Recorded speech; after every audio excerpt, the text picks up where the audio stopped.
Okay, so our last example, number 4, it says draw each angle in a unit circle, then find the cosine and sine of each angle. Well, 855 degrees is way more than once around the circle, so we're going to subtract out a multiple of 360 degrees, which is going to leave us with 495 degrees, which is also bigger than 360 degrees, so I'm going to subtract out another multiple of 360 degrees, and I can do this as many times as I need to. So I'm going to end up with 135 degrees. So we know that 855 degrees is coterminal with 495 degrees, which is coterminal with 135 degrees. Okay, so where is 135 degrees? 135 degrees is a multiple of 45, so we know that this is a 45-degree rotation, a 90-degree rotation, and then here we are at 135 degrees. So we know that we have a 45, 45 degree 90 triangle, which I'm going to draw out. So I'm going to draw a vertical line down to my x-axis and make my right angle. Okay, so here's our right triangle, and we know that this is 45 degrees. The side across from 45 degrees, when our hypotenuse is 1, is the square root of 2 over 2. And then we're going to go left, the square root of 2 over 2.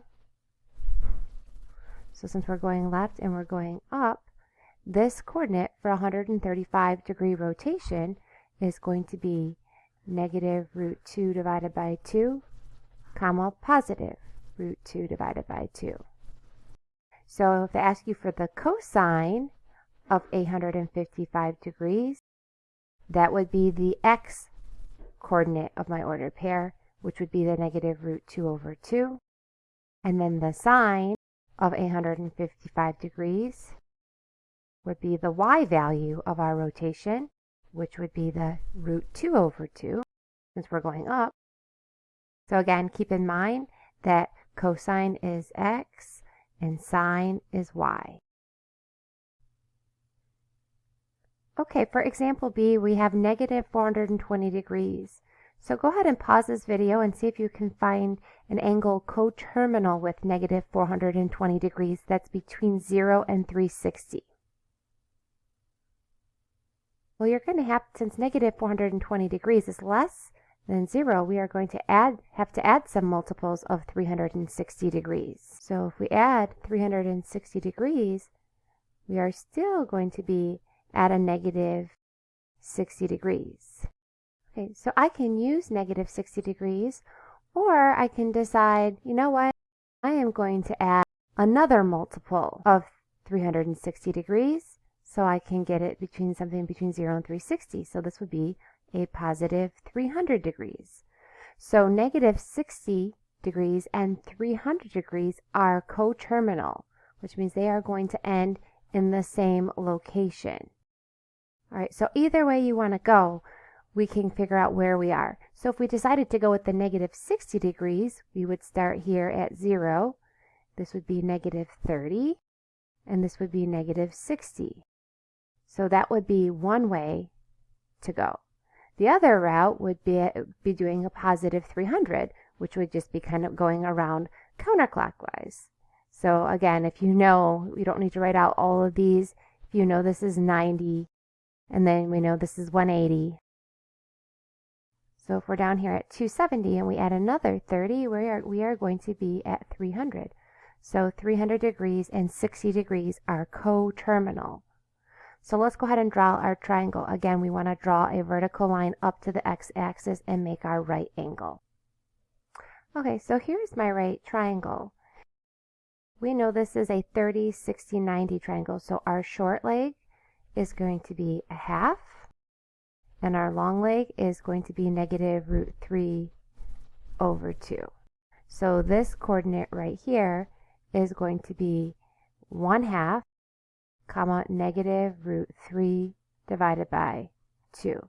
Again, my reference angle here is 60.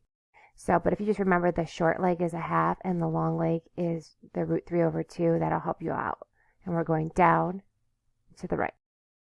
The cosine of negative 420 degrees would be equal to the 1/2, and the sine of negative 420 degrees would be the y coordinate, which would be the negative root 3 divided by 2. Okay, so for our final example, example C, we have a negative 150 degrees. So counting out negative 150 degrees is really not too hard to do, but we could add a multiple of 360 degrees to get some angle measure that is positive. So let's just do that, and then we can talk about it both ways. So if we add a multiple of 360 degrees to negative 150, we're going to find that it is coterminal with 210 degrees. We can either count out negative 150, so if we start at 0, if we're going negative, we're going clockwise. So that would be negative 30, negative 60, negative 90, negative 120, or negative 150. So that's one way to get your angle measure. You could have just as easily done a positive 210 rotation. So if we count it out that way, again, we have 30,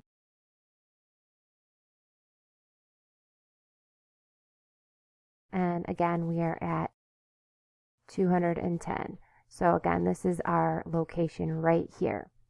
So you want to go ahead and make a right triangle for this. So draw a vertical line up to your x-axis and see if you can label what the coordinates are going to be for this location. Go ahead and pause the video and try it out, and then we'll come back and talk about it. Okay, so here is our triangle right here. So we're going to have a 30-degree reference angle, which would make our short leg 1/2. Again, it should be negative because we are going down to get to this location down here. And then our long leg is going to be the root 3/2. Again, it's going to be negative since I'm going to the left.